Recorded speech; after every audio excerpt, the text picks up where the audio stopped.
పంచుకుంటా ఉన్నారు. దోచుకో పంచుకో తినుకో అన్నట్టుగా రాష్ట్రానికి సంబంధించిన ఆదాయాలు ఇసుక తీసుకున్నా, మట్టి తీసుకున్నా, సిలికా తీసుకున్నా, లాటరైట్ తీసుకున్నా, గ్రనైట్ తీసుకున్నా, లిక్కర్ మాఫియా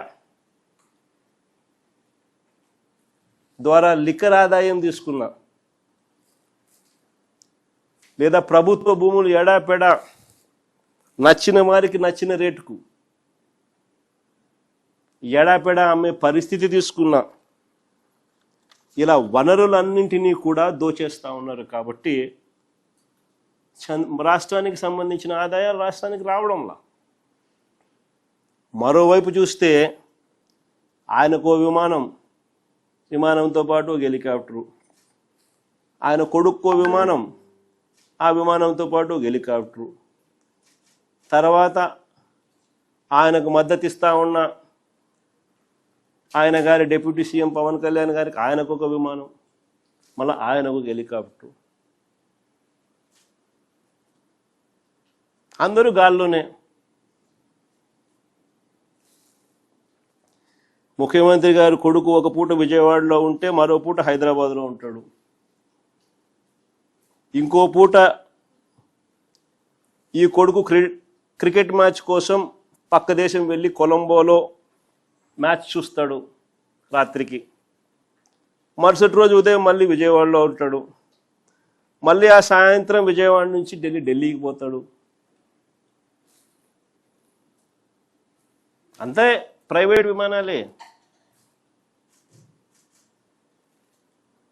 దేశంలో బాధ్యతాయుతమైన పదవుల్లో ఉన్న వాళ్ళు ఇలా జల్సాలు చేసిన సంబరాలు ఎక్కడైనా ఉన్నాయా? కొలంబోలో మ్యాచ్ ఆడతా అంటే ఈయనకేం స్వామి, నాకు అర్థం కాదన్నా. ప్రైవేట్ ఫ్లైట్లో కొలంబోకు పోయి మ్యాచ్ చూస్తాడు. ఈ టీవీ చూస్తే కనపడదా మ్యాచ్?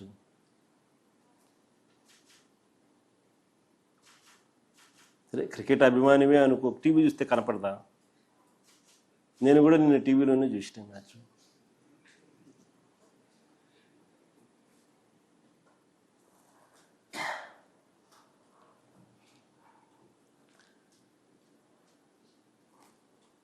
రాష్ట్ర ఆదాయాలు ఎలా పెరుగుతాయి అంటే ఈరోజు నేను మళ్ళీ చెప్తున్నా, కల్తీ జరిగింది, అందులో రసాయనాల ముద్ద ఉంది, చాలా క్లియర్గా తేటతెల్లమైంది, 250 కోట్లు స్కామ్ జరిగింది. దాని గురించి మాట్లాడంటే లోకేష్ గారు ఎందుకు ఎక్కడికి క్రికెట్ మ్యాచ్కి వెళ్ళాలి, గవర్నమెంట్ సొమ్ము. ఆయన నిన్ననే చాలా క్లియర్గా అనకూడదు కానీ గట్టిగా దవడ మీద కొట్టినట్టుగా నిన్న సమాధానం చెప్పే ట్వీట్లు. ఆయన ఫ్లైట్ టికెట్ ఆయన కొనుక్కొని, ఆయన మ్యాచ్ టికెట్ ఆయన కొనుక్కొని, ఆదివారం పూట ఆయన మ్యాచ్ చూసుకొని, next day morning bill gates లాంటి ఒక ప్రపంచ స్థాయి వ్యక్తి ఆంధ్రప్రదేశ్కి వస్తే ఇక్కడికి మళ్ళీ ఎగైన్ ఆయన వచ్చే టైం కల్లా ఆయన దిగి ఎయిర్పోర్ట్లో ఆయన రిసీవ్ చేసుకొని ఎగైన్ ఆర్టీజీఎస్కి తీసుకొచ్చి ఇక్కడ జరుగుతున్న ఇన్నోవేషన్స్ అన్నీ ఎక్స్ప్లెయిన్ చేసి ఎగైన్ ఆయనతో పాటు ఉండి తర్వాత ఆయన ఢిల్లీ ప్రయాణంకి వెళ్ళారంటే ఒకసారి ఆలోచించు. నీకన్నా చిన్నోడు ఈరోజు యువ నాయకుడిగా అంత పేరు తెచ్చుకుంటా ఉంటే నువ్వు వీలైతే చూసి నేర్చుకో. దేనికి నీకు ఆ జలస్? తిరిగి అతని మీద బురద చల్లుతావు.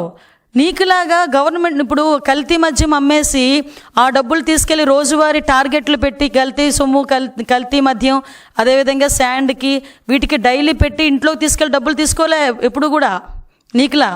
ఈ రోజుకి ఆయన వాడుతున్న వాహనం కూడా ఆయన సొంత వాహనం, ఆయన సొంత డీజిల్. తెలుసా నీకు ఆ విషయం? ఆయనే కాదు, ఆయన కుటుంబ సభ్యులు అందరూ కూడా వాడుతున్నవి ఆయన సొంత వాహనాలు. అది తెలుసా నీకు జగన్మోహన్ రెడ్డి?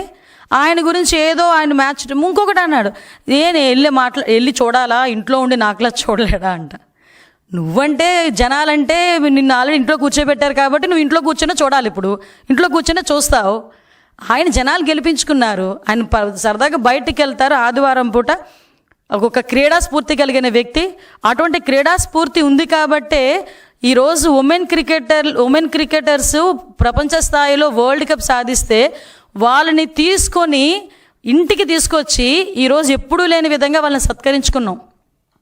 2 కోట్లు డబ్బులు ఇచ్చి, అదేవిధంగా వాళ్ళకి హౌస్ సైట్ ఇచ్చి, ఆ అమ్మాయికి అన్ని విధాల సౌకర్యాలు ఇచ్చి, గ్రూప్ 1 జాబ్ ఇచ్చి, శ్రీచరణ్కి నేనే వెళ్ళాను అమ్మాయిని రిసీవ్ చేసుకోవడానికి. నేను 3 మంత్రులు వెళ్ళిన రిసీవ్ చేసుకోవడానికి ఆ అమ్మాయిని.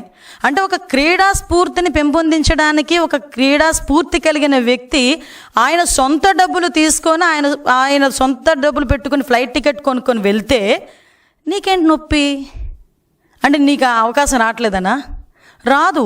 ఇందాకే మా పయ్యవల కేశవ్ గారు ఒక మంచి స్లోగన్ ఇచ్చారు. నిజంగా ఎట్టి పరిస్థితుల్లోనూ నువ్వు తిరిగి అధికారంలోకి వస్తావన్న ఆలోచన కూడా వద్దు అని. అది క్లియర్ అది. కాబట్టి ఒకటే కోరుకుంటున్నా, ఈ కల్తీ లడ్డు ఏదైతే ఉందో, అంటే ఒక రసాయనాల ముద్ద తిరుపతి లడ్డు ఏదైతే నువ్వు నీ హయాంలో తయారు చేసావో దాని మీద చర్చించడానికి, ఇదిగో ఇప్పుడు నువ్వు చూపించిన వాటి మీద క్లియర్గా నేను చెప్పా, వీటి మీద చర్చించడానికి మేము ఎప్పుడు కూడా సిద్ధంగానే ఉన్నాం. మేమేదో అసెంబ్లీలో కౌన్సిల్లో మేమేదో అడ్డుకుంటున్నామని మాట్లాడుతున్నామేమో, ఆధారాలు లేక మీ వాళ్ళకి మాట్లాడే అవకాశం, మీ చైర్మన్ అక్కడ కూర్చొని మేము అవకాశం ఇవ్వడం ఏంటండి? నిజంగా బుర్ర ఉండాలి. మీ చైర్మనే కదా అక్కడ. అంటే నా ఉద్దేశం ఏంటంటే, ఇందాకే మాట చెప్పాను, అంటే తప్పు చేసేసి పక్కన వాళ్ళ మీద నెట్టేయడం. అంటే నేను ఒక మాట అన్నా, తనకంటుకున్న బురదని 10 మందికి అంటించాలని కొన్ని జంతువులు ప్రయత్నం చేస్తూ ఉంటాయి. అలాగే యాస్ట్రీస్ జగన్మోహన్ రెడ్డి గారు కూడా అదే పని చేస్తున్నారు. ప్రజలు నమ్మే పరిస్థితిలో లేరు. ఈరోజు కల్తీ లడ్డు ఏదైతే ఉందో, వ్యవహారం ఏదైతే ఉందో చర్చించడానికి మేము రెడీ. కౌన్సిల్లోని రమ్మనండి, ఏదైనా మేము మాట్లాడతాం.